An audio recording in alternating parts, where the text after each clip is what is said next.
இயேசு உங்களை நேசிக்கிறார். பிரியமானவர்களே, எந்த நாளில் ஆண்டவர் நம்மளோடு பேசும்படியாய் வேதத்திலிருந்து ஒரு வசனத்தை கூட வாசித்து நாம் அறிந்து கொள்ளக்கூடிய கடைபிடிக்க வேண்டிய காரியங்களை பார்ப்போம்.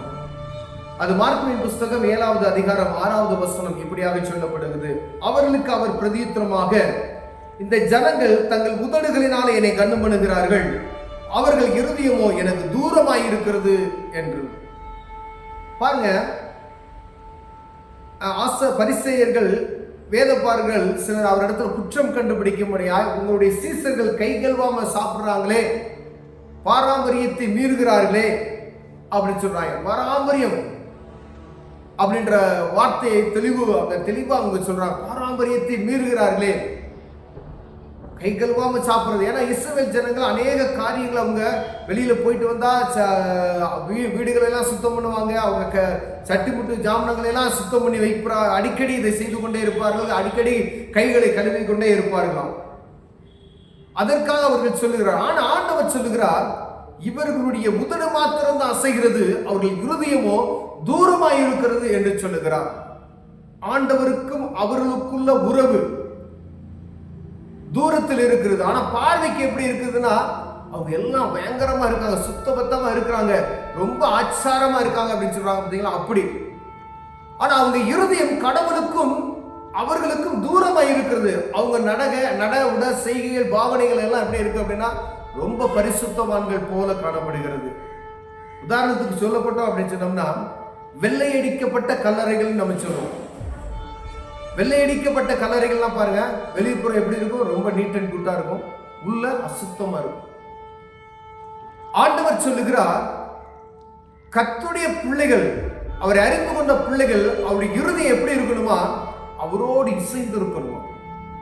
மேலளவா ஒருவேளை ஒரு சமாதானமற்ற 2 பேரும் பார்த்துக்கிறாங்கன்னு வச்சுங்க, ரட்சிக்கப்பட்ட அளவு நிறைந்தங்களை பிரைஸ் லார்ட் பிரதர் அப்படி சொல்லுவாங்க. ஆனா அவங்க இருதயத்துல அப்படி சொல்ல மாட்டாங்க. பார்த்தாச்சு, அவங்களுக்கு கனம் பண்ணணும், மேலோட்டமா பிரைஸ் லார்ட் பிரதர் சிரிச்சுக்கிட்டே சொல்லுவோம், ஏன்னா அடுத்தவங்க பார்த்தாலும் அப்படின்னு. ஆனா உள்ளத்தின் ஆழத்துல இருந்து அவங்களுக்குள்ள அந்த கசப்பு என்னாச்சியும் இருந்துகிட்டு தான் இருக்கு. அதே போல ஆண்டவர் சொல்றார், அவங்க என்னைய முழுமையை ஆராதிக்கல, உதடு மட்டும்தான், ஆனா கடவுளுக்கு அவங்களுக்குள்ள தூரம் ரொம்ப தூரத்துல இருக்கு அப்படின்னு சொல்றாரு.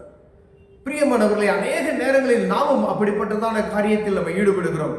எல்லாம் ஒழுங்கும் கிரமமாய் நடக்க வேண்டும் என்று நம்ம ஆசைப்படுகிறோம். ஆலய ஆராதனையில் ஒரு ஒழுங்கு இருக்கிறது, எல்லாம் வேணும், முக்கியம், டிசிப்ளின் முக்கியமான காரியம், அதெல்லாம் இருக்கணும். ஆனா ஆண்டவருடைய நாமமும் அந்த இடத்துல மகிமைப்படணும்.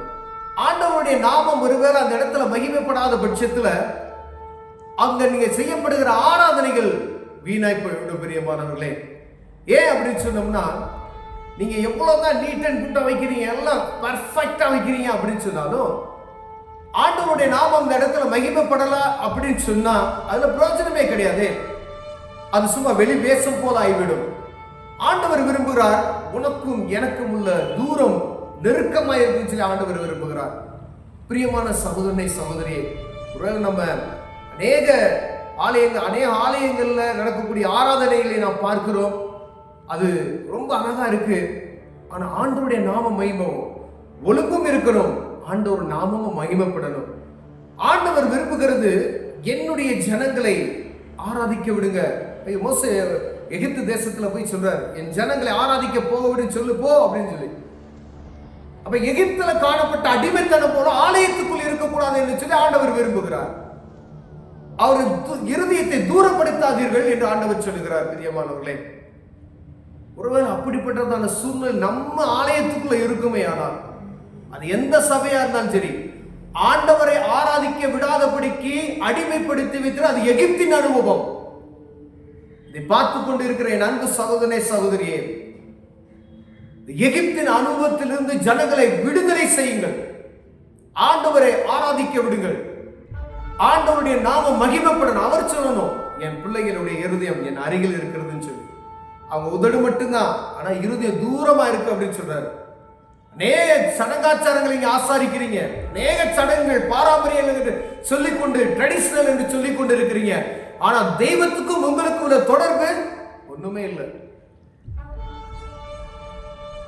ரொம்ப கவனமா இருக்கும்படி ஆண்டவர் விரும்புகிறார். இதனால நாள் உங்களோடு என்னோடு பேசுகிறார்.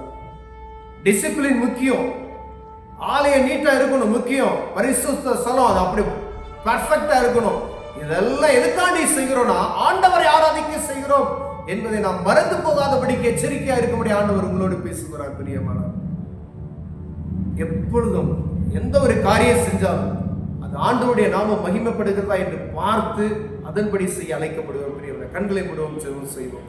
அன்பின் தகப்பனே, இந்த அருமையான நாளுக்காய் ஸ்தோத்திரம் ஐயா. ஆண்டவரே, எங்க இருதயங்கள் மோடி இசைந்திருக்கும்படியாய் விரும்புகிறோம். நீர் விரும்புகிறது போல ஆண்டவரே, சடங்காச்சாரங்களையும் ஒழுக்கங்களை மாத்திர அனுசரித்து விட்டு எங்க இருதயத்தை உமக்கு தூரப்படுத்தாதபடிக்கு எங்களை காத்துக்கொள்ளும் ஆண்டவரே. இயேசுவின் நாமத்தில் பிதாவே, ஆமென், ஆமென்.